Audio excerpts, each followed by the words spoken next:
नमस्कार। मी दिलीप स्वामी, जिल्हाधिकारी तथा जिल्हा दंडाधिकारी छत्रपती संभाजीनगर।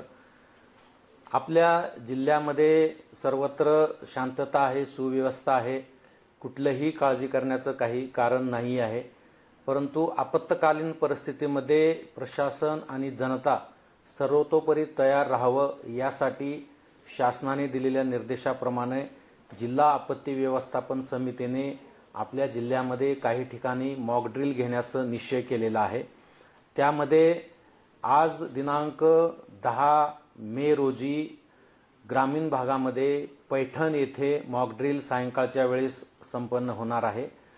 त्याचबरोबर शहरामध्ये छत्रपती संभाजीनगर महापालिका हद्दीमध्ये उद्या म्हणजे 11 मे रोजी दुपारी 4 ते 6 या कालावधी दरम्यान काही ठिकाणी मॉक ड्रिल घेऊन प्रात्यक्षिक घेऊन अशा आपत्कालीन परिस्थितीमध्ये नागरिकांनी आणि प्रशासनाने काय काय पावलं उचलले जायला पाहिजेत या दृष्टिकोनातून मॉक ड्रिल घेतलं जाणार आहे। माझी समस्त जनतेला विनम्र आव्हान आहे की आपण यामध्ये घाबरून जाण्याचं कारण नाही, पॅनिक होण्याचं कारण नाही आहे।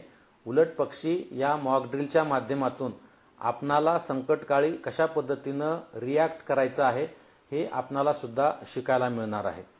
उद्या शहरासोबतच ग्रामीण भागामध्ये सुद्धा वेरूळ येथे आणि अजंठा येथे या ठिकाणी सुद्धा मॉक ड्रिल होणार आहे। तेव्हा आपण सर्वांनी सतर्क राहावं आणि या मॉक ड्रिलला सहकार्य करावं। कोणीही घाबरून जाऊ नये, कोणी पॅनिक होऊ नये आणि कोणीही या संदर्भात अफवा पसरू नये अशी माझी आपणा सर्वांना विनंती आहे।